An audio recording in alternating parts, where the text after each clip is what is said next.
O Rafael falou aqui, o que acha da numerologia? Como explica o impulso das civilizações humanas de criar religiões e emprestar sentido à existência que transcende a materialidade? Sobre a numerologia eu não tenho muito o que dizer. Assim, de fato, tem muitas tradições que valorizaram o número como algo místico, né? Sei lá, o pitagorismo.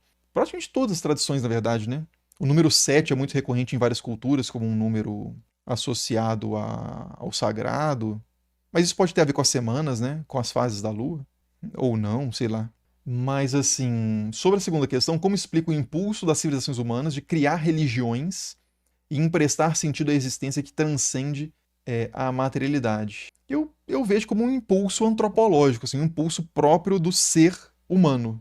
Acho que é próprio da natureza humana, né? Assim como as aranhas fazem teia, as abelhas fazem colmeias, as formigas escravizam pulgões, os humanos fazem templos, contam histórias. Né? Eu acho que a questão de contar histórias é muito importante no desenvolvimento universal das religiões e a questão da atribuição de agência também, da busca por reconhecimento de agência, a busca por agências, né? O reconhecimento de agências no mundo. Como assim? Quando alguém dá um soco na minha cara, alguém deu esse soco na minha cara. Eu posso dar um nome para essa pessoa, né? Ou pelo menos dar uma descrição para essa pessoa, mas é algo pessoal, foi uma personalidade que fez isso, né? Então a gente lida muito nas nossas relações humanas com motivações, com pessoalidade, com personalidade. E o ser humano ele tem a tendência de ler coisas, de humanizar o que não é humano também. Então a gente fala com animais, a gente trata uma planta, às vezes falando assim, com carinho, isso no shintoísmo é muito forte, por exemplo. Né? Tem uma série que eu acho muito importante na Netflix, não sei se está lá ainda, para entender o shintoísmo, que chama Tidying Up with Marie Kondo. É tipo organização, arrumação de casa com Marie Kondo, que é uma série para te ajudar a organizar a casa.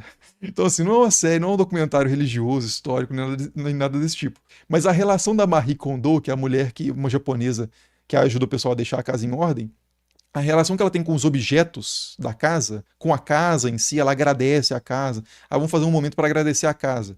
Aí o pessoal senta no chão e relaxa, busca entrar em comunhão ali com a casa e agradece pelo teto, pela proteção que ela deu até então. E aí pega uma peça de roupa e fala do Sparks Joy, é um dos princípios dela para se você deve manter um objeto ou doar, jogar fora, para não ficar acumulando, né? Então se faz, desperta júbilo, se aquela coisa, né, te dá alguma alegria, se você pega na coisa, toca fisicamente, é importante o toque. Se você toca na coisa e aquilo te dá passa alguma energia, né, se aquilo te dá algo de positivo, você mantém. Se não, você não tem uma conexão com aquilo, você pode passar para frente. Então essa relação pessoal com coisas que são impessoais, ela é muito forte antropologicamente nos seres humanos. Reconhecimento de rosto, em nuvem, né? Você vê um cavalo na nuvem, você vê um rosto num relógio, se cai um raio, o céu tá bravo. Esse tipo de personificação da realidade, acho que também é uma coisa antropológica básica da natureza humana e que também é um componente importante para a gente entender a universalidade do fenômeno religioso. A questão de contar histórias, então, a questão da atribuição de agências, ou do reconhecimento de agências, porque pode ser, como o Peter Berger diz lá no Dossel Sagrado, que foi das leituras do clube de leitura aqui do canal, que está gravado, quem se tornar membro do canal consegue ver as gravações do clube de leitura. Ele fala, né, tipo assim, dizer que o ser humano, biologicamente, antropologicamente, reconhece a agência nas coisas, não significa necessariamente que ele esteja iludido. Pode ser que existam agentes invisíveis por aí, né? Então, assim, é uma questão fenomenológica. Tipo assim, o ser humano, ele percebe, as coisas se apresentam personificadas para ele, dada a mediação cognitiva ser humano, realidade externa, né? Então a coisa é percebida como pessoal. Agora ela é pessoal de fato?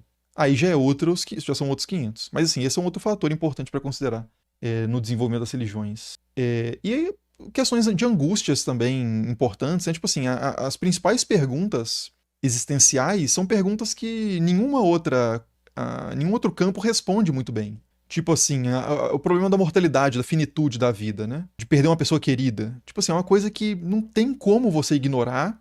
É uma experiência limite, né? Como diz o Peter Berger, como se diz na sociologia da religião. É uma experiência limite que grita por explicação, que clama desesperadamente por explicação. E as explicações científicas, explicações de ordem mais prática, meramente ética, intrasocial, são insuficientes. Então busca-se além, né?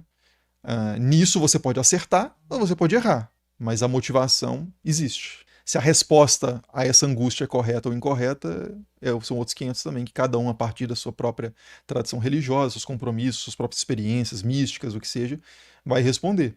Mas que é um fato que o ser humano desesperado, desamparado e angustiado tem maior facilidade e necessidade de religião, eu acho que é uma coisa pouco discutível.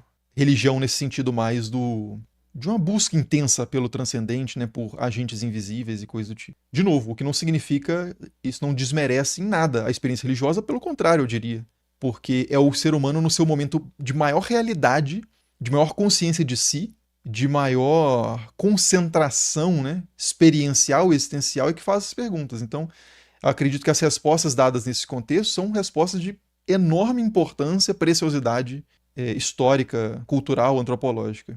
As tradições religiosas concentram, né, um repertório de respostas às experiências mais profundas que o ser humano pode estar submetido a elas. Se a gente for pegar os 4 sinais daquela história tradicional de Buda, do Siddhartha Gautama, que ele sai do palácio, onde ele era protegido pelo rei, né? Vocês conhecem essa história, né? Que o pai do Siddhartha Gautama era o rei mais rico da terra ali e tal.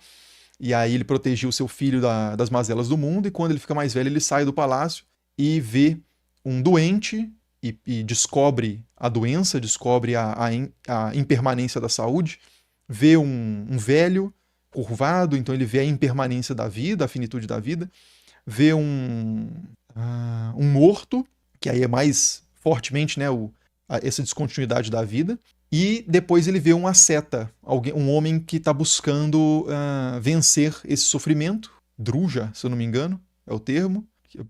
No zoroastrismo é druj, né? Eu acho que é druja na tradição budista, na tradição indiana. E aí ele segue inspirado por esse quarto camarada, né? E ele encontra a iluminação depois e tal. Mas é isso, tipo assim, essa experiência, quando você começa a encontrar esses temas de forma próxima, não tem como você ficar calado, existencialmente, filosoficamente. Você precisa responder aquilo de alguma forma. Então, esse sentimento de dependência, como diria o Schleiermacher, né? Indo agora para o cristianismo alemão, o Schleiermacher, que é um teólogo, dizia que a religião, o ponto nuclear da religião é o sentimento de absoluta dependência de Deus. Ou, pura e simplesmente, o sentimento de absoluta dependência.